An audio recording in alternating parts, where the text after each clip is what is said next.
In plenty of games, balancing is a contentious topic. The devs will try their best, while players will argue about absolutely everything they possibly can. Titanfall 2 is not one of those games. The balance was in the very beginning, and the devs abandoned it years ago. Despite this, players will still try to argue about everything they possibly can, and plenty of that they just can't. Ages ago now, I got every gun in the game to G2, meaning that I've used every gun in the game. And I will now take advantage of the vast array of knowledge that this granted me to make a definitive tier list for all Titanfall 2 pilot weapons. And of course, everything I say in this video is 100% objectively correct and should be taken entirely seriously. So, like, subscribe, and let's make a tier list. Right, before we get into it, I want to quickly talk about why this tier list doesn't have any D or F tier. Generally, I would reserve those tiers for anything that I think is actually unviable or useless. However, Titanfall's very low time to kill actually works heavily in its favor here. Since every weapon in this game is able to kill players in less than a second, every weapon in this game is at least somewhat viable, even if this requires you being slightly better, attacking them from behind, or just getting lucky. But with that disclaimer out the way,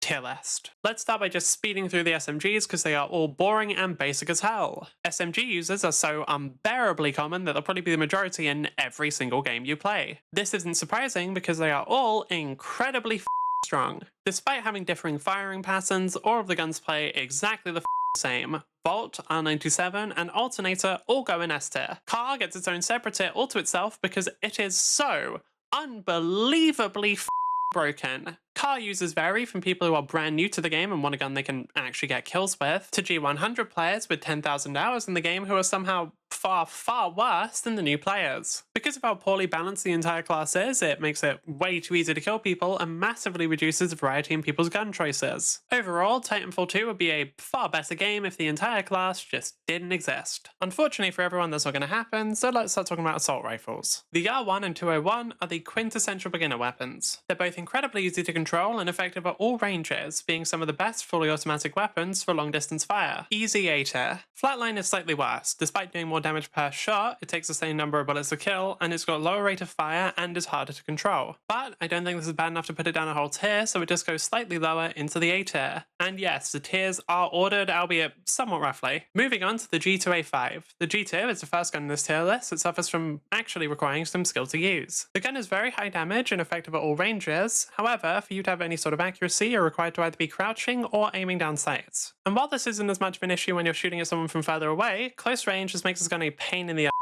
B tier. Speaking of guns that are a pain in the let's move on to Hemlock. This gun is insanely high damage, potentially killing people in a single burst if one of the 3 bullets headshots. But it requires you to ADS for any sort of accuracy, and for the duration of the burst, you need to perfectly track the enemy pilot. While I was using it, the gun just felt super awkward, and even when I played well, I didn't feel like I got any more out of it than the other assault rifles. Hemlock is put all the way down in C tier. Next up, LMGs, starting off with Devotion.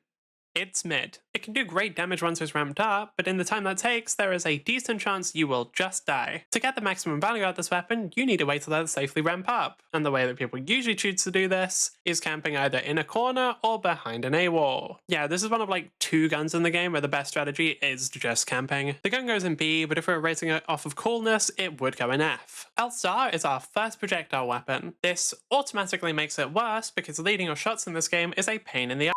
Despite this, the gun is pretty damn strong. It's got high damage, high rate of fire, high accuracy, and you can hold down the trigger for a pretty long time. Very solid A tier. Last up for LMGs, the perfect gun for people who can distinguish the different brands of glue via taste. The Spitfire is brain dead. Would you like to know the optimal way to use this gun?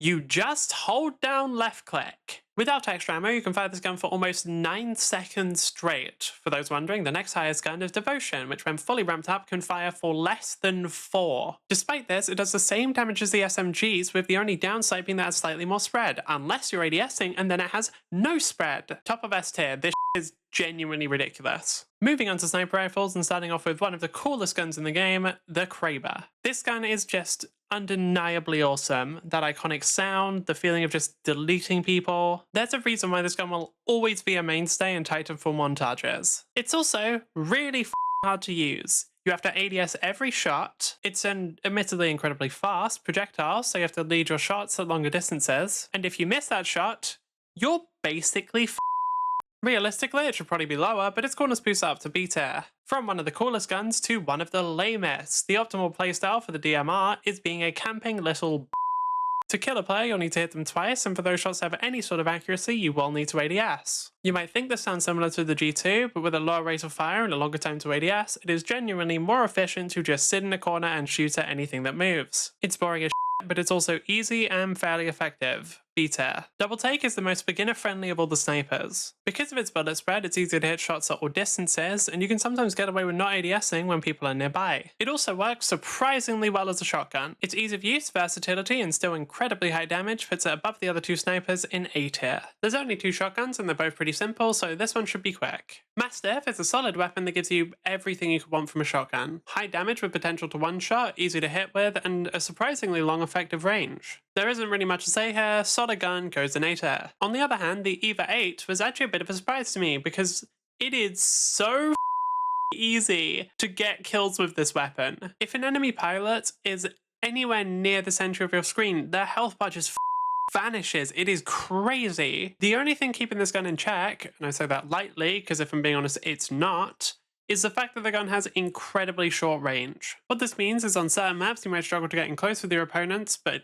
if I'm being real, this is pretty rare. It's usually pretty easy. S tier, just purely off of how little you have to aim. Moving on to Grenadiers and starting the class off strong with the Sidewinder SMR. This is a fully automatic weapon with 2 shots. And if that sounds insane to you, that's because it 100% is. This gun would 100% be S tier if it wasn't for the fact that it had fairly slow projectiles. Because of this, it goes in A tier. From the best to the worst, let's talk about softball. This gun is just kind of a pain in the requiring the most foresight and thought out of any weapon in Titanfall. To use this gun effectively, you have to place your bombs in advance, and when you're not doing that, you have to constantly worry about the arc that your bombs are going to take. It's one of, if not the only gun in the game that actually requires you to think about what you're doing. Genuinely super fun to use, but objectively pretty C tier. The EPG and the Cold War feel incredibly similar to use. While I was leveling EPG, I was told that the Cold War would be much harder to use because of the charge up time, but then when I actually used the weapon, the faster projectile speed pretty much completely nullified it. The way you play and play against both guns is exactly the same, and as you go up against better and better players, the guns will become less effective because the players will know the counterplay and be better at executing it. Both great for noob stomping, both suffer at higher levels, both of them go in B tier.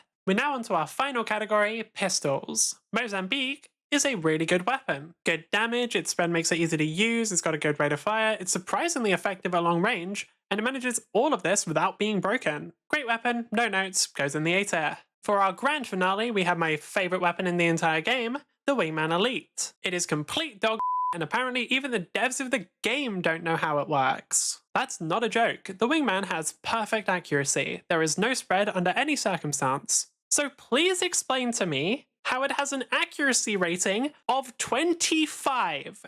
The gun is more forgiving than the Kraber, having a faster rate of fire and requiring no ADS, but is also nowhere near as effective, requiring 2 shots to kill unless you land a headshot. However, landing those 2 shots is incredibly hard. The Wingman is not full auto and there is no spread, meaning you cannot spray and pray and you cannot get lucky. When you combine this with the Wingman's time to kill being higher than almost every other gun in the game, this means that the only way you will win fights is by being better than the enemy player. And if you think I'm just bragging here, please try the weapon. This gun is so cool and I'm one of the only players I ever see using it, and if the way that I change that is by getting people to use it out of spite, then I will gladly tank the aggro. But to wrap this whole thing up, the Wingman Elite, so very unfortunately, goes in C tier.